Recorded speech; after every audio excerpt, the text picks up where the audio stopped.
নমস্কার।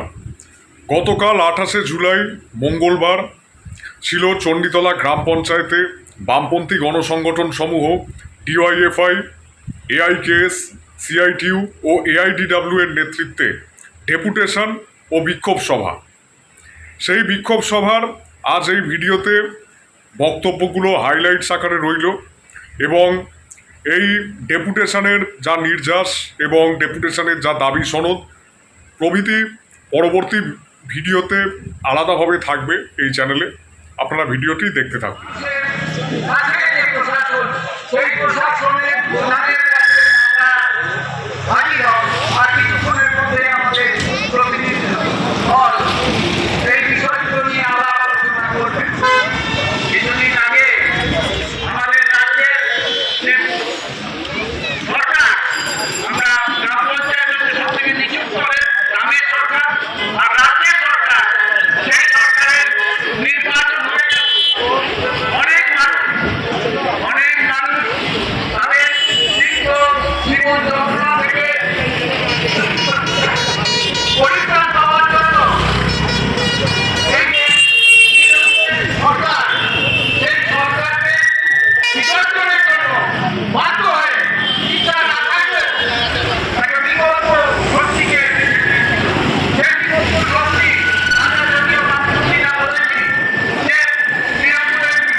ডেপুটেশনের উদ্দেশ্যে প্রতিনিধি দল পঞ্চায়েতের ভেতরে যাচ্ছে ডেপুটেশন দিতে।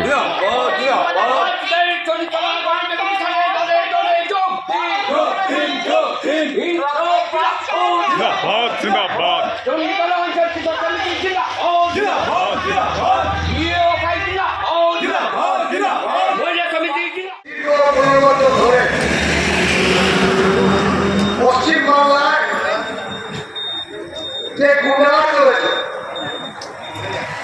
যে দুর্নীতিটা চলেছে, তার একটা অবসান হয়েছে। আমি উৎসাহিত,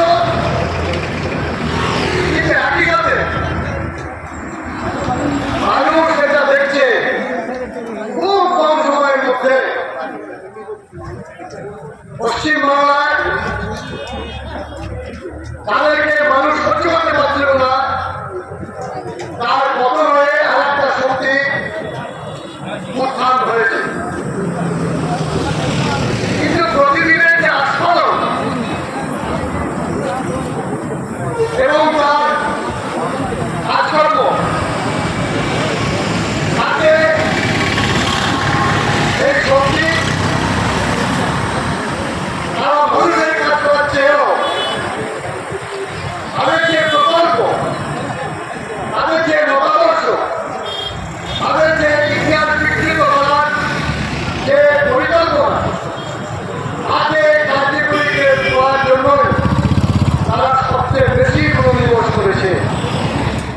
জ্যোতি বসুর নেতৃত্বে 1977 সালে সরকার হবার পরে যখন বলেছিলেন যে রাইটার্স বিল্ডিং থেকে আমাদের সরকার পরিচালনা হবে না, গ্রামে গ্রামে সরকার তৈরি হবে, তা শুধু কথা ছিল না, তা 34 বছর ধরে আমাদের বাংলায় আমাদের রাজ্যে প্রয়োগ হয়েছে, যার সুফল ইতিমধ্যে হয়েছে। আজকে মানুষ কাকে ধরবে?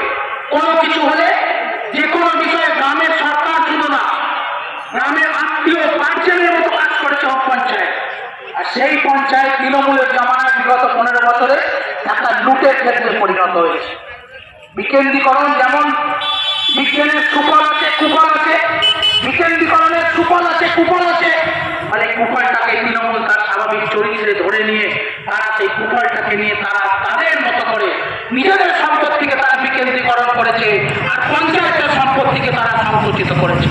নিজেদের তাদের সম্পত্তি রাখার জায়গা নেই, তাদের টাকা রাখার জায়গা হচ্ছে না, আর পঞ্চায়েতের ক্ষমতা, পঞ্চায়েতের সুযোগ ধীরে ধীরে কমছে। এইরকম একটা পরিণতি আজকে হয়েছে।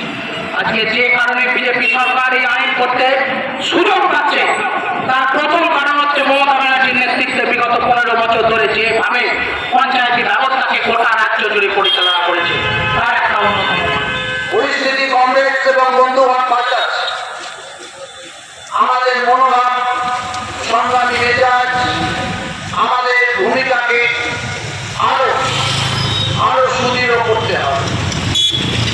এই অবস্থায় আপনারা সকলে যেমন থাকবেন, তেমনি পাশাপাশি আজকে যে পরিস্থিতির ওপর দাঁড়িয়ে আমাদের আন্দোলন তার রূপরেখা তৈরি করতে হচ্ছে, সেটাকেও আমাদের উপলব্ধির মধ্যে আনতে হবে। চৌদ্দমে পশ্চিমবাংলার রাজনীতিতে যা হওয়ার ছিল তাই হয়েছে। 2011 সালে যখন পশ্চিমবাংলায় তৃণমূল কংগ্রেসের শাসন কায়েম হল, আমরা বামপন্থীরা বলেছিলাম এটা বিজেপির কোলে চড়ে পশ্চিমবাংলার মসনদে বসল তৃণমূল কংগ্রেস। যেমন বিজেপি মদতে, বিজেপির সাহায্যে 1999 সালে তৃণমূল কংগ্রেসের জন্ম হয়েছিল।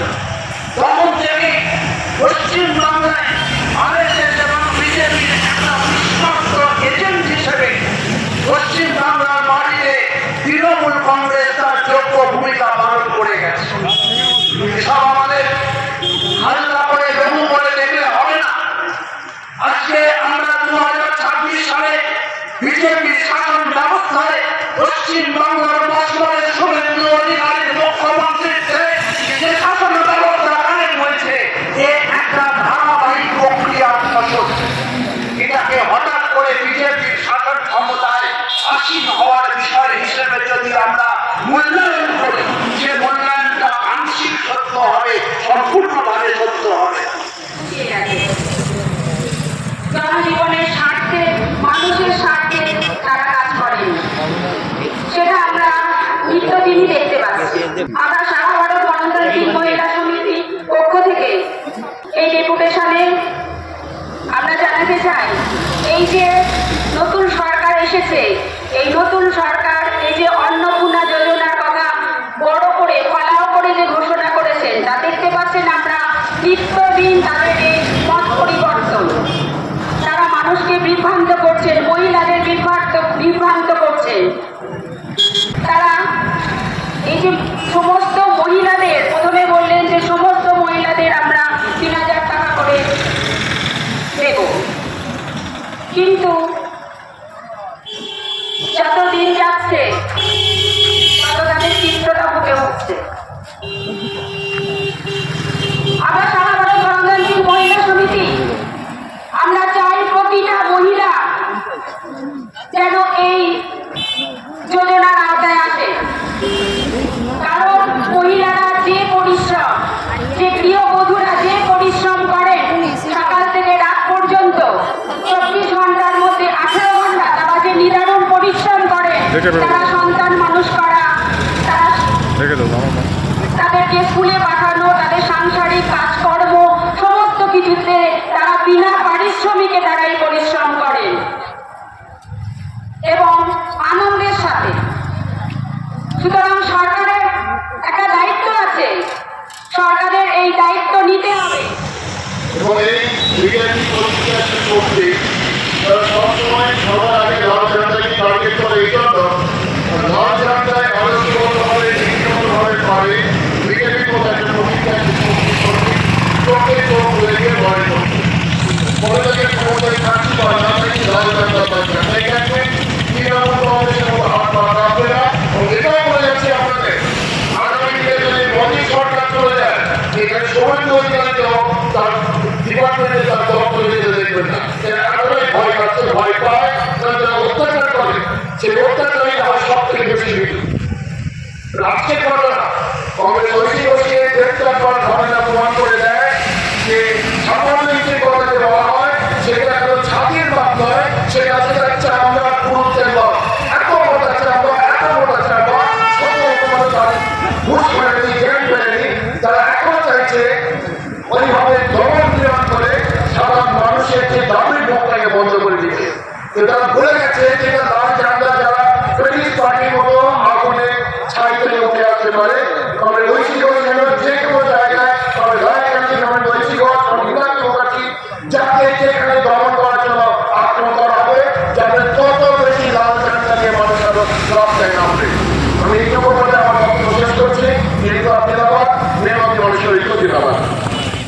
26 আগস্ট এই চণ্ডীতলার